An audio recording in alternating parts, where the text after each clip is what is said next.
So, all ticket sales from today, and if you choose to donate any money after the show, goes 100%. Tammy, can you just stand up for a second? Tammy Tibbetts is the founder of She's the First, which I meant to call and say, I want to give the elevator speech, but make sure I'm getting it right. It's a non-for-profit that helps generally high school level, right? High school level girls in third world countries fund them to go to school in communities where it's acceptable for a girl or a female to go to high school. Am I giving you justice and saying it right, or do you want to add something? They'll be the first in their families to graduate from high school. They'll be the first in their families to graduate from high school. So 100% of funds goes completely to She's the First. And so thank you for being our charity of choice, because we believe in letting people choose and go and make a fate for themselves. All right. With that being said, let's pull up our first role model.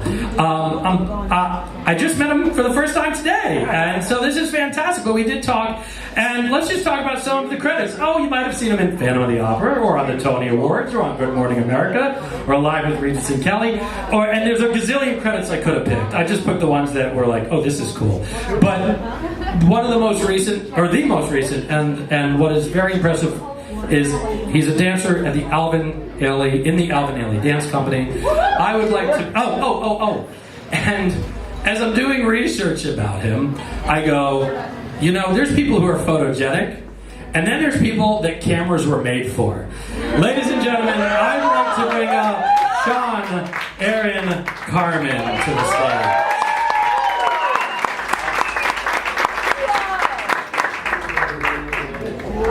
Keep it going!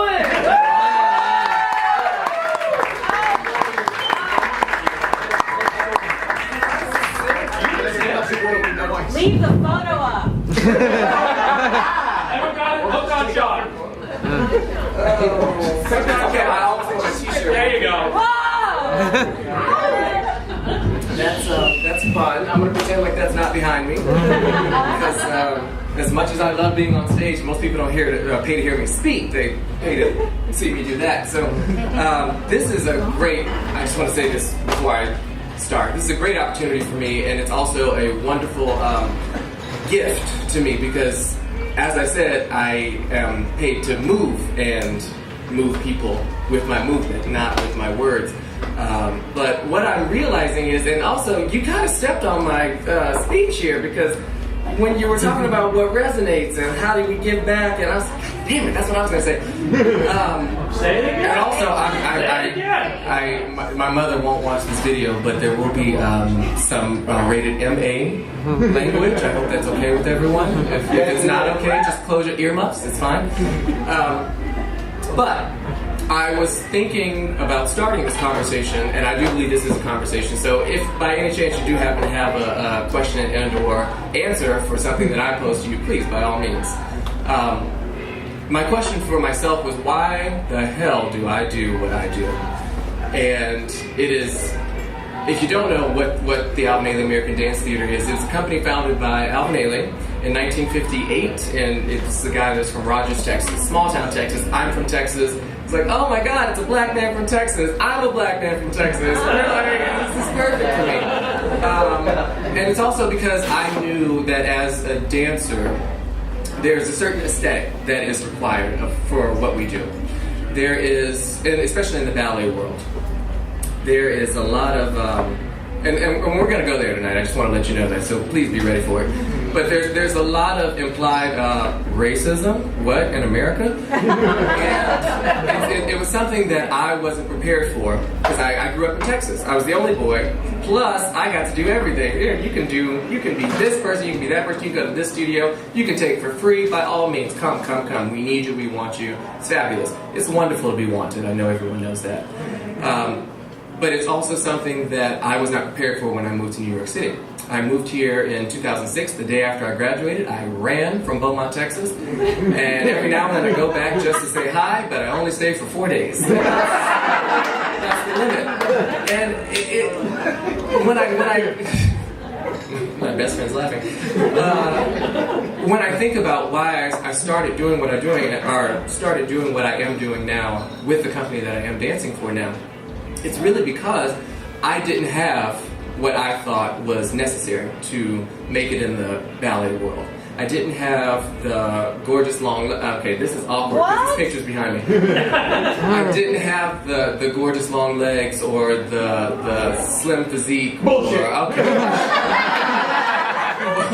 Or the lovely feet and these gorgeous white tights that you're supposed to be a nutcracker prince and save the day and rescue the damsel in distress or be the Romeo to her Juliet. Quite frankly, I'm not interested in the Juliet anyway, but that's fine.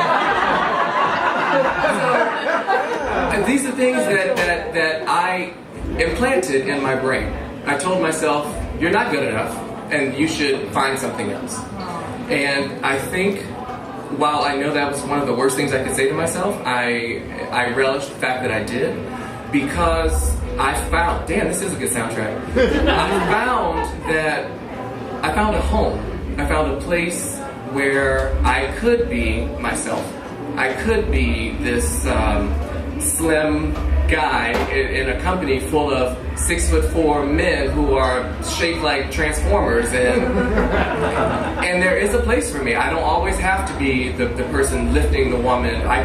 There's a place where you can go and you can be the individual and you can dance. And I found that in Alvin, Ailey American Dance Theater. So that was the plug for the company. By the way, we're at New York City Center until December 31st. So that's what it is. It's 55th between 6th and 7th Avenues, and the tickets start at $25. But I started asking myself, why do I do what I do? I dance out of a necessity. It is an absolute necessity to me. I don't know if I think I am on the same level as Michael. He does this because he has to. He does this because this is what his psyche and his entire being is telling him it is necessary for you to do. We need dance. I don't know if you've seen any of the new slogans for the Ailey company, but one of them is now more than ever, we need the power of dance to bring us together. I actually cringed when I heard that because I said it first. But it is plastered on billboards, and taking myself out of the equation, I know that it's exactly true. It is exactly what this country needs. It's exactly what I need. It's exactly what I believe we all need. So I do what I do out of necessity. I do, best way to say this, selfless and selfish simultaneously. I don't think you can be a performer, a young performer, because I am relatively young. I don't know if you know that. But I've only been in the company for 6 years, and one of our rehearsal director and a longtime company member, Matthew Rushing, he had an interview with Dance Magazine where he said, it was a letter to his young self, and he said, you're gonna want to go on stage and get the leg higher and do more turns and be noticed and get the reviews and have the applause. And he's absolutely right. I want to get my leg up. I want to do more turns so I can get noticed, so I can be featured, so I can be on the poster, so I can be a star in this company. It's absolutely what I want. If anyone tells you they don't, they're lying. They are lying to you, to your face. I want it. I need it. It's something that I feel has to happen.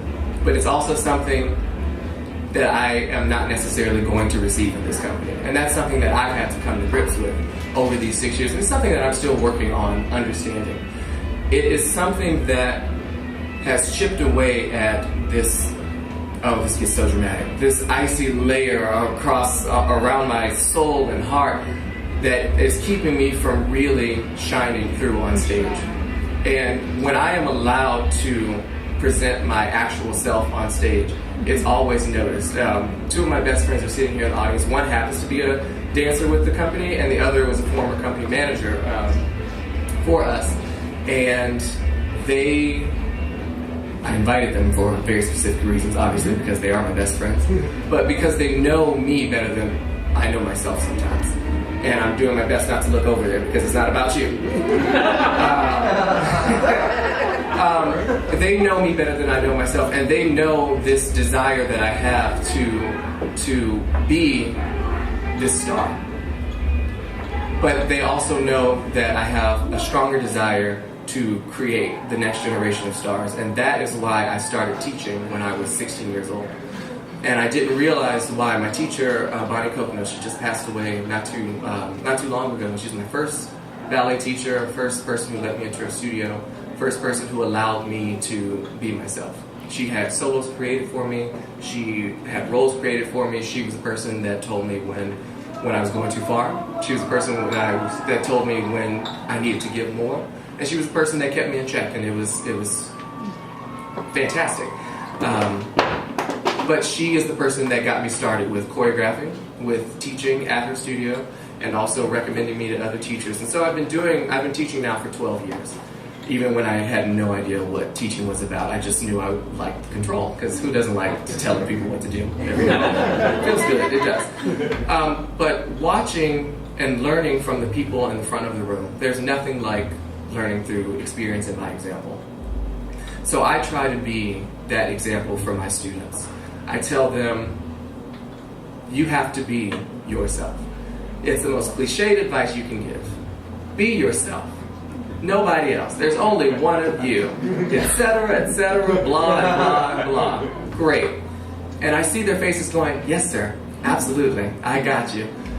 And that's it. And that's fine. But last year, or earlier this year, after the shootings of Alton Sterling and Philando Castile, I noticed the company was touring in Saratoga Springs, and I noticed that it was not being addressed through dance. No one was saying anything. People were saying things, and they were writing things, and there were interviews and news cycles that go on and on and on, as there always is. But no one was dancing about it. So in Saratoga Springs, I decided that I would reach out to my company members and offer them an opportunity to get it out, to dance it out, the only way that we know how to do it. Because we do live our lives on stage. We do live our lives in the dance studio. We do live our lives giving back and serving others, whether we know it or not. So I thought that this was my opportunity to allow them to really do what it is that we came to this company to do. Alvin and Ailey started this company because there was no place for black dancers in 1958. There was no place. There was one, Arthur Mitchell, New York City Ballet. One. There was no place for us. So he created this company not only to entertain, but to educate. So I took that and I created a small piece I created it on students, and we'll get to that in just a second, but I gave it to the dancers of the company, and I said, it'll take 30 minutes, I would love to film it, and I would love to post it on our social media site, because I think, while I can't speak for an entire company or the organization, because this is a multi-million-dollar organization, and I am one person. My name is not Alvin Ailey, I am not the executive director, I am a dancer in the company, and I happen to run the Alvin Ailey American Dance Theater's Instagram. The end.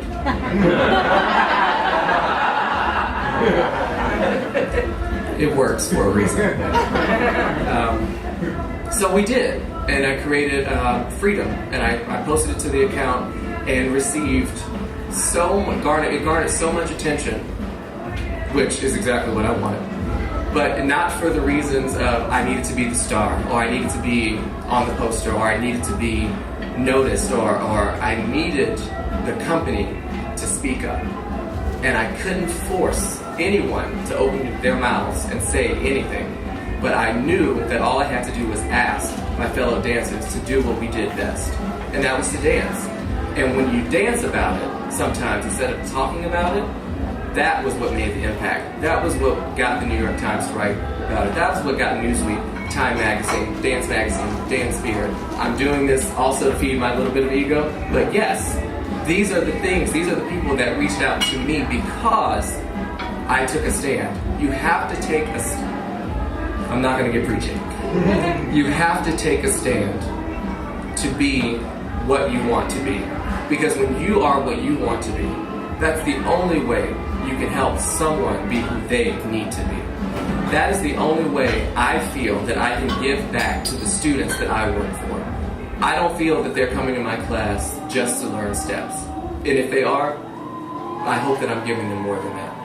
I taught at Freedom Combination in Houston, Texas. That's where I'm from, Beaumont, Texas. I taught in Houston, Texas, and Dallas, Texas, and also Frisco and a few other places, and Atlanta as well. And every time I would invite the parents in. And these are wealthy, affluent, suburban neighborhoods. So there were very few people that looked like this. A whole bunch that looked like this. And I loved it. Because that's when we can get the conversation started. It's great when we all look the same. It's easy to have that conversation. But when we all look different, that's when you can really start to serve someone else. So when I spoke to those students, I invited the parents in. And I understand that some of them are uncomfortable. Maybe you don't have political conversations with your students, with your children. Maybe you don't discuss this. Maybe the news is just for the adults. I don't know what the situation is. But I know that we cannot be silent anymore. I know that this is not the time in this country. I know that this is not the time or the place. The dance studio is not just for dance anymore. I don't believe that. I truly believe that. So I would invite the parents in and I would speak to them as much as I was speaking to the students. And I had many conversations. And one of the best things that I heard from a parent who does not dance at all is a lovely dance mom. And happy to be a dance mom. Oh, my baby just loves it, and I'll drive her wherever she wants to go. She wants to go to the Juilliard. The Juilliard. Fine. But she looked at me and she said, I really believe that there's a light that emanates and radiates from those who serve others, those who are in service to others. And I don't know if you know this, but art is service. So I want to thank you for being of service to myself, to my daughter, and to the students in this room.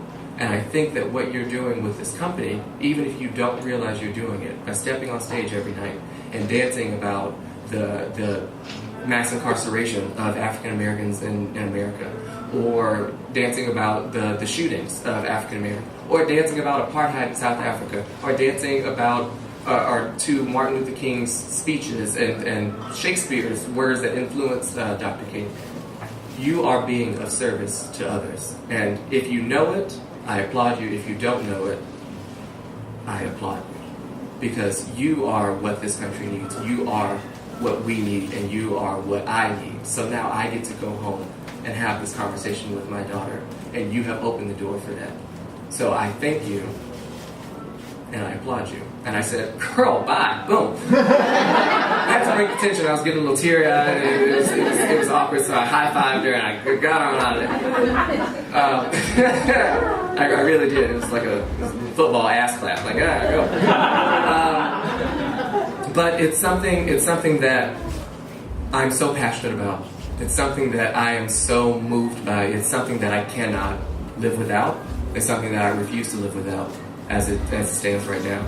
And while I get to take really great pictures like that, and by the way, this was taken by New York City Dance Project, and I am a little upset at Michael because there are a shit ton of photos that Jordan... He'll cut you out later for it, trust me. Yeah, it's okay. But it's the reason why I get to take these photos. It's the reason why I give myself to these students, and now people are calling me to ask me, can I photograph you? Can you come and work with my students? Can you do this? Can you do that? I'm not in it for the money, although the money's great.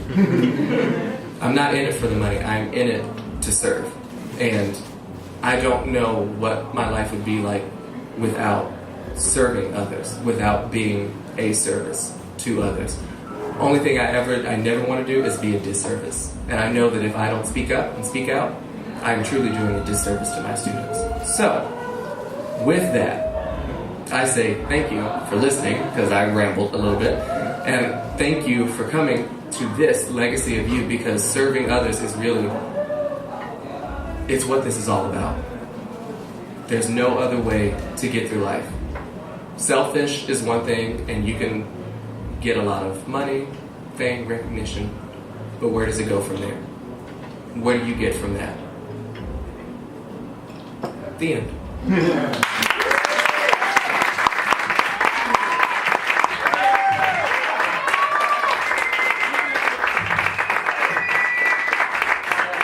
you get to sit. I get to sit too.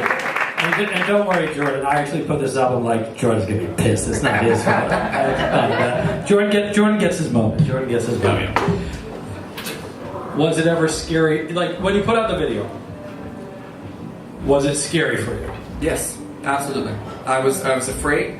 Okay, I have to be completely honest. I was afraid Beyonce was going to take it down because it was to her music, and she is notorious for snatching those rights. And with a company as large and affluent as Alvin Ailey, they know that there's money there. So I didn't want her people to call our people and say, "You can't do it." Thanks, and we appreciate the message and the shout out, but if you're not going to pay us, we're not going to let it happen. And I don't know if she ever saw it. I don't know what happened, but I know it never got removed. It never got taken down. And I've seen things get snatched down before. So something tells me that she did, and that whether or not she spoke about it or contacted us about it, the message was received and it was allowed to be shared and shared and shared the way it has been. So in addition to will it be taken down because of legality? Was it scary because you were using your voice? Or how did it, I should say, I'm imposing that scariness was part of it. How did it feel to put it out and make it real? It felt, it wasn't scary. That part was not scary. I've never been afraid to be disagreed with. I actually welcome it. I love dissonant conversation. I'm absolutely here for that. But more than that, I think it felt a bit empowering because this is my main method of communication. Dance is the way that I speak to people, well, except for right now. But like I said, people pay to see me dance. They don't pay to hear me talk. So the way that I could send that out into the world for free was something that was mind-boggling. And then once it finally dawned on me that this was out there and there was nothing I could do about it. Because once it's out there, and I don't know if you guys know this, but when you send something, when you press send or tweet or whatever, it's there forever. You can delete it, but I think we all know from Donald J. Trump, I like to mess up his name on purpose. I think we all know that somebody screenshotted that shit, alright? So remember that before you press tweet, okay? I believe in tweet then delete, but but yes, it's out there. So when I got to put it out there, it was like, wow, this is happening, and whether or not it gets the attention that I believe it deserves, it's out there, and I'm excited, and I don't think I slept very much that night. But why do you think you didn't sleep that much? I was antsy. I was expectant. I was nervous and excited and just excited and scared. I don't know. It's a lot. The reason I ask is because this technology is available to all of us. Yes. Right? And your obsession is to dance, right? And it might not be anyone else's in the room, right? And that's okay because we each have our obsessions. Hopefully we tap into it. And there's that feeling. And that's why I originally said scared. Scared was the wrong question. How did it feel to make it real and send it out? Like you said, the nervous energy, excited energy, and it's okay to feel all that. Yeah. But one thing that you said that I just want to touch on, because I don't think a lot of people don't touch on it, is what do you say you welcome dissonant conversations, right? Why? Why do you like to have conversations where it's two people who don't see eye to eye? Why is that something you welcome and that you like? Well, this is another one of those things where it's both selfish and selfless. It's selfish because I enjoy debate. I enjoy learning how to communicate with others because it's so easy to argue, it's so easy to yell at each other, it's so easy to disagree and walk away. But it's much more interesting to me to look someone in the eye who does not see what I am seeing, or see things the way that I'm seeing, and to not try to convince them of anything, but to explain and to investigate what they're saying. Because more often than not, when you are having a conversation or an argument, most people are not listening to engage. They're listening to respond. Which by the way, I totally, because we went out of sequence because I put his picture back up. Now the martini's up, so if you didn't get that message. This is really important to me, because I think, like you said, people are not engaging, right? And they're not open-minded. And there's the whole fight or flight. We can talk about the mind and why when we disagree with something we wrong. And I think that's one of the things as artists our job is to send messages and content out in a non-threatening kind of way. But I think in order to do meaningful work, whether it's taking a stance on something like racism, or taking a stance on something like sending girls to high school for the first person in their family, or it's something as simple as making someone smile, whatever it is, it requires you to take a stance, no matter what it is. And a lot of people, I find, are afraid to take a stance publicly. So this is what I ask you. As we have an audience of people who I'd like to think everyone here is because they want to serve. This is the kind of content that people crave. How can people face that fear of rejection or conflict? Just how can you give people empowerment? You said you danced to empower. It felt empowering to you to send out the video. How can you empower people now with the bravery that you're doing? Because it might not feel like bravery to you, but I do believe it feels like bravery to a lot of people to send a message out that's that meaningful. What can you do, or what's your recommendation for people to empower themselves to face that level of conflict? Find someone who doesn't agree with you. We all know someone who doesn't agree with you. We all do. It's just the way life is set up. Find someone, seek them out, and engage in an actual conversation. And this is not an argument, not a debate, not anything else. Engage in a conversation and be prepared to not have any resolution. Be prepared to hear no. Be prepared. I think that is one of the most important things in this world, is to understand and accept the word no.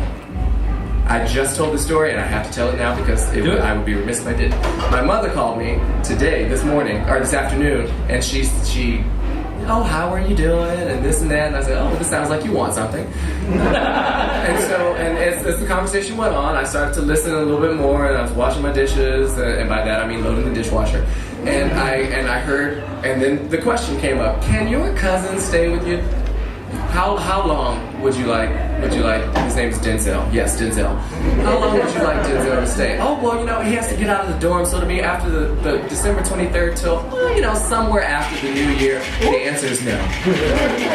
Oh, well, I didn't think, I'm sorry, the answer is no. I'm in the busiest time of my year right now. I have one day off, and I'm on the phone with you because I want to talk to you. I have a dog to take care of who I just got back from the vet. I have to do dishes, laundry, clean, and I have to try to take a nap and heal because I have 6 more days of physically taxing work. So as much as I would love to see my cousin, I have a 4-day maximum. If he can stay for 4 days and find somewhere else to stay for the rest of it, that's fabulous. But if not, the answer is no. Okay, well, I'm really disappointed in it, and I'm sorry to be a disappointment. But I want you to know that I don't like to be this way. I don't like to disappoint you. I love you, but my answer is no. Okay, Sean, I'll talk to you later. I love you too. Bye-bye. Bye-bye. Click. And a part of me, when I hung that phone up, felt, damn, you just disappointed your mom. There's nothing. She is not going to let this one go. She's not going to talk to you for a couple of days. She might send you a text saying, hey, how are you? And then I laid down on the couch, and my dog hopped up on my chest, and he was ready for his nap. He got a shot today, so he's extra sleepy. And I said, you know what? I am finally full. I finally got to eat. I finally got things that I needed to get taken care of. I am prepared for my work week ahead. I am prepared for my season ahead. I am prepared. I have to take care of me first. It's not a selfish way. It is actually being selfless, because if you can't take, there's a reason why you have to put your oxygen mask on first before you can help those next to you. You have to reserve the parts of you so that you can give more freely. So I am more than prepared to help my cousin out for 4 days. But after that, I don't have any more to give, because that's when it starts to become more than taxing on my life and my preparation to give and serve and others freely. Sean, Aaron, Carmon, our role model.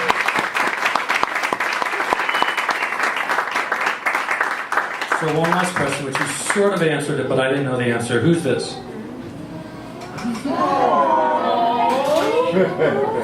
Oh shit. That's my puppy. That's I didn't used to be this person. I didn't, and he's the background of the phone too.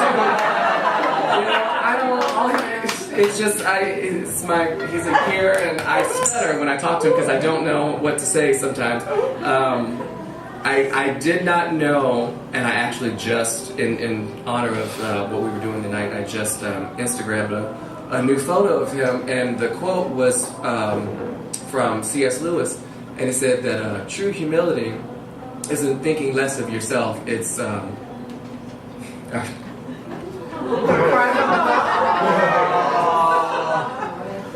it's not thinking less of yourself, it's thinking about others more. And I am so I love having somebody to love and to take care of. I know he's not a person, I get that.